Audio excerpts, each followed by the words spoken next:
Hey everyone, this is smpratte, and today we're going to talk about the whole eBay removing PWCC situation. This is a topic I wasn't sure I was going to do a public video on, so before we get into it, everything you're about to hear are the opinions of someone recording from a grandma house. I am not sponsored or paid a dime by either company. This is entirely just my opinions, feelings, and emotions on this whole situation, which quite frankly, it just sucks. It's like mom and dad getting a divorce. It's not fun, it's not pretty. But regardless of how you feel, whether you love or hate either company, both PWCC and eBay provide value. PWCC's auction and vault marketplaces are great options for storing, consolidating, protecting, buying, selling. The exposure you get, especially for pretty much the same fee structure of doing yourself, is an obvious win-win. That's why you have other companies trying to copy this model because it's a definition of cutting edge. And then, of course, you have eBay, one of the oldest and largest marketplaces out there, not only for trading cards, collectibles, secondhand goods, grandma furniture, pick your poison. Pretty much everything has been sold on eBay at this point. So they are both pillars, especially for the collectibles world. And it just sucks to see their divorce proceedings happening right now in real time. So everybody wants to know, what's my take? What's my opinion? Of course, in Patreon, I'll go into lengthy detail about everything. But in this video, the overall theme is that email sent out and what we've heard and know so far raises more questions than provides answers. eBay sent out a very uncharacteristic email to previous buyers saying that people associated with PWCC were shill bidding. So what does that mean? Is that an employee, an ex-employee, an ex of an ex-employee, a grandma of an employee who logged in or used their phone? Is it a consignee who used another account, their friend's account, to boost the card they sent PWCC, or someone else who owns a similar item who wanted to boost it, or even more removed than that? Is it someone who watched like a Twitch streamer and instead of putting in a Frank or Z chat, they're like, I'm going to put a troll bin in? Because all of these fit under that umbrella definition. All of these are shill bids. So which is it? And that's what I wanted to do in this video, is not only talk about this eBay PWCC situation, but explore the idea of shill bidding and the impossibility as a seller to predetermine. Because if it's the latter of consignees and third-party trolls, etc., there is no way a seller can predetermine that. You'd have to be like Sauron fused with like Minority Report and Enter the Matrix. Are those enough early 2000s references for you? It's just not humanly possible to predetermine, partly because sellers can't communicate through feedback if these non-paying buyers aren't paying. You have to like maneuver the rules to do that. So that needs to be stated, that happens to everybody and their dog now. If I don't care how small you are, how sperm of the sperm whale you are, everybody's going to experience that at some point. So naturally, if you're doing tens of thousands of items each month, you're probably going to experience a greater volume of that. And also, that Twitch streamer example is a real thing. I remember watching things like Ludwig, or one of those top guys out there. They were streaming PWCC auctions ending live because it's an exciting thing to do. It's good content. It's fun. Nice community thing. And sure enough, there were troll bids going in. And PWCC, in my opinion, did a good job of nuking a lot of those in real time. So it begs the question, a lot of questions. How long was this going on? Not only what type of shill bid was it? Was it employee, ex-employee, some troll bidder? Not only that, but how long was this happening? PWCC's been around 22 years now with eBay.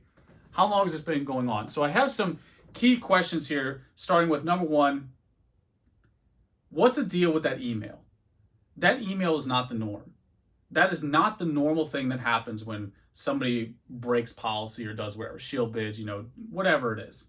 I have a whole list of saved sellers from over the 15 years I've been on eBay, and some of them are just like jumbled letters and numbers because they're unregistered, they've been removed, they left. The bottom line is, I don't know. I didn't get a notification, I didn't get email, I didn't get a postcard. I don't know what they're doing now because that's not normal. That doesn't happen. It usually stays internally. From what I know secondhand from being like a mod on, or having to moderate on E4, from the few people who've broken eBay policy, typically not only is it internal, but there's some type of incremental process, which we'll get to later. So that email was very uncharacteristic. It's not the normal procedure. Number two, there are shill bidders and things happening all the time. So how is eBay applying this policy? And to give eBay the benefit of the doubt here, again, because I like both of these companies provide value, and to give them a realistic benefit of the doubt, kind of like with the Sauron thing for sellers, they're so big that they can't possibly identify every pixelated problem. Like they can't see every pixel. It's impossible for them to find every scumbag out there who's doing whatever it is. Just the other day I had an 11 feedback, absolute scam buyer who tried to return something seems not authentic, graded item. Of course, you go to their page selling fake Evolutions cards. They leave negative feedback for almost every one of their purchases, just textbook garbage. But that person's still operating on eBay, and there's probably lots of people like that. The fake Trophy Kangaskhan that was sold the other day, another great example. For any seasoned Pokemon collector, in a second, they're like, yeah, that's garbage. Feels horrible for the poor soul who paid $8,000 for it. But there's another example of a literal fake out of many, many copies out there that are being sold. So the bottom line is that no one knows, and it raises a question of how does eBay apply their policies? Because clearly there's things happening all the time, and even with the benefit of the doubt, like they can't get it all, but there are definitely some heavy offenders out there that happen over and over and over again, that just continuously exist. So that's a big question that comes from this whole situation is how does eBay actually apply this policy? Because we just will never know. Another big question is why so serious? PWCC has been around a long time. And of course, we don't know the severity of it all. But to go from 0 to 10, from what at least I understand or learned from the few people on E4, who shill bid or did whatever thing it was, they had direct communication or direct emails from eBay that said, okay, you're gonna be gone temporarily, or you can't do auctions temporarily, but you can still do buy now listings. They just skipped all of that and went straight to the final answer. So that's another big question. I think the last one here is why so vague? Why was that email sent out with such vague context? Like I've never read 3 paragraphs that said so little in my life. Like there's nothing there. There's no meat there outside of PWCC was removed for shill bidding. And all it does is just raise all these questions. Like what does that entail? One thing I really want to get into here is the idea of shill bidding, to really investigate this term. It honestly could be like a philosophical experiment because the idea of shill bidding is such an inflammatory, extreme word. When you think of it, you don't usually do the benefit of the doubt. So what I mean by that is going back to those experiences on E4, typically because Pokemon's younger, naturally more immature, it's usually some kid in college who just didn't know any better. They didn't take the policy seriously enough, and over time, hopefully they grow up and they figure it out. So my point is that that's one of those like just extend the olive branch situation, and being 50% of town, you have olive branches for days. But like that's one example of potential shill bidding, or like the troll bids, I mentioned earlier from Twitch or whatever. That's another example of shill bidding. But then you have things like Mastro auction houses. Oh, you're going to get some juice in this video. If you aren't aware of Mastro auction houses, they are one of the boomer era marketplaces that is now a defunct marketplace because they were probably the craziest scenario of shill bidding. So they were up there with like the big dogs back in the day, and there was all this murmurs of, wait, when I bid, there's another bid immediately, and I bid on this obscure card, there's another bid right after. And that's because that company had employees sitting at computers, like full 90s setup, like when this furniture was still relevant and in style, sitting there waiting to put bids in. Sure enough, prosecute. I think some of them actually had to do jail time, like 20 months or something like that. But the point is, that's like the most extreme example of shilling. And where in that range do you think majority of people's reactions are going to fall? Do you think it's going to fall on the side of grace, someone who just was making a dumb choice, young, naive, etc.? They're going to grow up? No, it's going to land over here. Majority of people want to be over here. They want to see successful things fail, and that's really, I think, the strong vibe, feeling, emotion that I get from all this is that there's more to it. The timing is odd. Again, I'll talk about it in Patreon a little bit more because it's a private video, but the bottom line is most people are going to treat that statement of shill bidding with that severity. They're not going to be like, oh, okay, yeah. They're going to be like this evil corporation, shill bid, etc., when in reality, it's probably over here on the side of the people sending in the cards is the most probable answer. Again, not sponsored by the company. I'm not putting it past that they had some rogue employee or whatever. I'm not suggesting something I don't know. we do know that this side is the most probable. It's tangible, it's quantifiable, we have evidence of it, it's obvious. So this is the most probable side of like this third-party immature shill nonsense going on.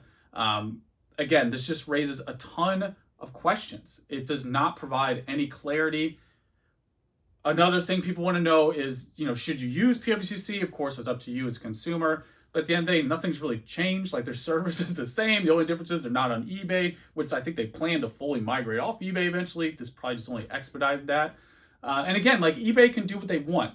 I know we're really getting into like a nuanced discussion here, but at the end of the day, eBay is a company that can just go in and say, okay, you technically violate this policy, and if we want to remove you, we can. And of course, PWC can do what they want if they want to retaliate and potentially sue or do whatever it is. That is their choice or option as well. But as for using PWCC in the future, I think that's entirely up to you. I don't see any change at all in the value that they add or value that they offer.